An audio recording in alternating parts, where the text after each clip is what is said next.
What's up, you guys? It's Steve here, and we've got some breaking news for you. This is your stimulus check update and your stimulus package update. Now, it kind of feels like everything has kind of gone full circle. Everything that we've seen over the last couple of years, it feels like it's all starting to come back. And that includes new waves of the pandemic. We're having supply chain issues. We're hearing about new stimulus packages and new stimulus checks. And this has all been unfolding, it seems like, the past couple days to about a week or so. And we're hearing, take a look at this, just coming out about an hour ago from the time of this recording, Manchin is ready to engage on reconciliation, saying, let's turn our attention back to the Build Back Better stimulus reconciliation bill, see if we can make some progress on this. Now, you guys, in addition to that, as I mentioned, stimulus checks are back as well. The past couple days, actual legislation and bills have been presented in Congress. Take a look, you guys, just yesterday. Stimulus update, $100 monthly checks proposed to cover high gas prices. And just to clarify, that's $100 per month per person. So a household of 10 would get $1,000 per month to help combat these increased gas prices. And we actually had a little bit of a warning from Congress that it was likely that the Build Back Better bill was going to come back on the radar, as take a look at this, you guys. Democrats, they are quietly trying to meet a huge Manchin demand behind the scenes to get Biden's economic agenda done, but there's no guarantees that it will work. But we see today, it looks like it did. So, stimulus packages back on the scene, stimulus checks back on the scene, and this is all because of everything that's happening with Russia and Ukraine, which is increasing inflation and gas prices even more. And take a look, we still have that happening as well. Putin's spokesman refuses to rule out use of nuclear weapons if Russia faces an existential threat. So, unfortunately, it seems like things are not calming down over there, and the war is still raging on. I'll be sure to keep you up to date on that. And in the meantime, they're saying gas prices, oil prices, they're likely not going to be coming down anytime soon. Now, this is all taking place while at the same time, we're still dealing with the pandemic. That is right. A lot of us thought that we were moving away from this. I know I did with that last Omicron wave, but what we're hearing is there's a new mutation variant of that Omicron variant, and it's hitting Europe and China pretty hard right now. Take a look, you guys. European countries are now battling with the BA.2 variant, lifted restrictions too brutally. They're saying they lit it too soon, removing the masks and all the social distancing and spacing. They said that they're warning that it happened too quickly, and now they're getting hit with another wave. And this is very concerning here in the US, because historically throughout the last 2 years with this pandemic, what we've seen is whenever something hits Europe, it usually hits the United States about 2 or 3 weeks later. So they're saying come probably mid-early April, they're expecting there's going to be a new wave hitting the United States. And it's hitting China right now. Take a look at this, you guys. Even locking down 51 million people may not be enough to contain China's tipping point Omicron outbreak, as this new variant has hit China. They've got zero tolerance, locked everything down. Nobody can leave their house except once every 2 days. One person from a household to just go get groceries, food, supplies, things like that. Major lockdown, the biggest one we have seen happening in China right now. So you guys, I'm going to get you caught up on the latest as we're hearing that stimulus is back, packages, checks, and I'm going to let you know what they're saying, the breaking news that just came out about an hour ago. Now, before we dive in, just also wanted to mention thank you so much for all the support on that second channel, Steve Ram Finance. And if you're somebody that's interested in learning about growing wealth, personal finance, maybe investing in real estate, stocks, cryptos, consider joining that channel as well. I'm going to be uploading new content on there and also sharing with you the latest updates on our new flip house we're working on.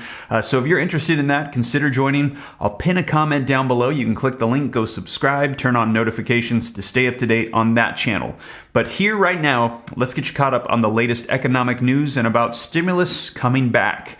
And if you appreciate these updates, if you could do me a quick favor, just takes a second, smash that like button for me. Helps out the channel a ton. I appreciate it. Thank you so much. Also, leave your comments, share this out. If you want to stay up to date here on the channel, totally free to do so. You can come join the Ram fam. Just hit the subscribe button, turn on the notification bell so you're notified right away. And if you got any specific questions for me, I'm easy to get a hold of directly. All you got to do is hop onto Instagram, shoot me a DM at my profile, which is at SteveRam3.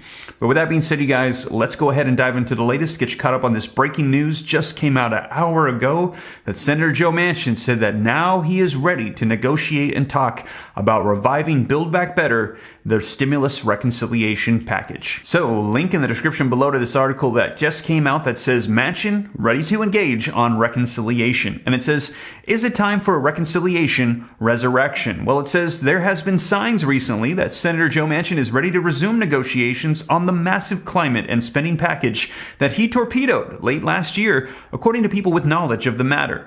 5 people, who include environmental advocates, lobbyists, and senior congressional staff members, confirmed to E&E News yesterday that the West Virginia Democrat and chair of the Energy and Natural Resources Committee views April-May Senate work period as the new goal to reach a deal on the scale-back budget reconciliation bill known as the Build Back Better Act. So sounding like, as we're going into April, this is going to be pushed towards the forefront. The Build Back Better bill, we're going to be seeing what they're going to be able to come up with. Now, also, keep in mind the fact that the Build Back Better bill, this is the 2021 stimulus reconciliation bill from last year.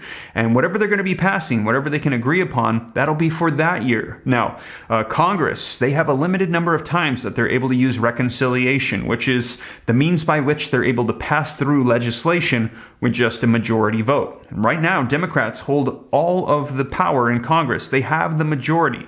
So if they can unify and agree on things, they could push this through, and also at their disposal would be a 2022 stimulus reconciliation bill that they could pass as well. And we're hearing new calls for checks, new calls for more stimulus provisions, and it's very likely that they're going to be passing a 2022 reconciliation bill, we're hearing, closer to the election times. So that way they can pass some direct assistance, maybe checks, maybe child tax credits, additional provisions to put direct assistance, money in people's pockets right before elections to kind of remind people, hey, we just sent you some money. You might want to take into consideration voting to keep us in power. Now, we will see, but we're hearing that, keep in mind, Build Back Better's for last year, and now 2022, there's another reconciliation at their disposal that they could use for legislation. Now, reading on, it says 4 of the people who spoke with E&E News said that text is now being passed around right now at this time.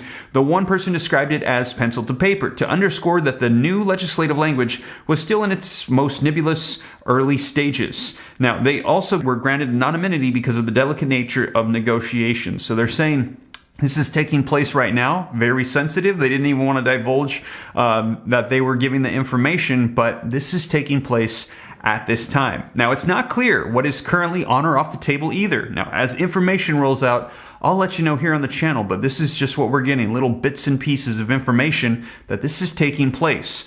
While at one point, Manchin was expressing interest in moving the $550 billion climate portion of the original $1.7 trillion package, he has since said that Russia's war in Ukraine underscores the need to pursue a broader, all-of-the-above energy policy that includes increased domestic oil and gas productions on public lands. So we're going to be seeing what is included in this bill, what's energy provisions, if there's any child tax credits, what all is going to be included. Now, in addition to that, I will report to you whatever unfolds. However, at this time, progressives are also calling for the president to step up and do executive orders, executive actions for whatever is not included in this Build Back Better bill. You will recall they wanted to have monthly reoccurring stimulus checks. They wanted to have unemployment extensions, child tax credits, all of these provisions that they wanted to see in there. And the Build Back Better bill kept getting shrunk and reduced down. And now there's a lot of provisions not included. Well, they just released a list of 55 different executive actions they'd like to see Biden do. And we're going to see what he starts passing after this Build Back Better bill gets done. So, sounding like this is going to be moving to the forefront next month. And you guys, it looks like stimulus, Build Back Better, stimulus checks, everything has gone full circle. And it's back. So you guys, that is the latest breaking news. I know there is a lot going on, and I'll do my best to make sure that I keep you up to date here on the channel and give you updates as the news rolls out. But with that being said, you guys, thank you so much for joining me. And again, if you made it this far and you haven't already, don't forget, take a quick second, smash that like button for me. Helps out with the channel a ton with the YouTube algorithm. I appreciate it. Also, if you want to stay up to date, hit that subscribe button, turn on that notification bell so you're notified right away. Totally free. Come join the Ram fam. I'll keep you up to date. Consider joining my second channel, Steve Ram Finance, to learn about growing wealth and personal finance. And if you got any specific questions for me, shoot them to me in the DM on Instagram at SteveRam3. But with that being said, you guys, thank you again for joining me, and I'll catch you in the next video. Take care. God bless. This is Steve.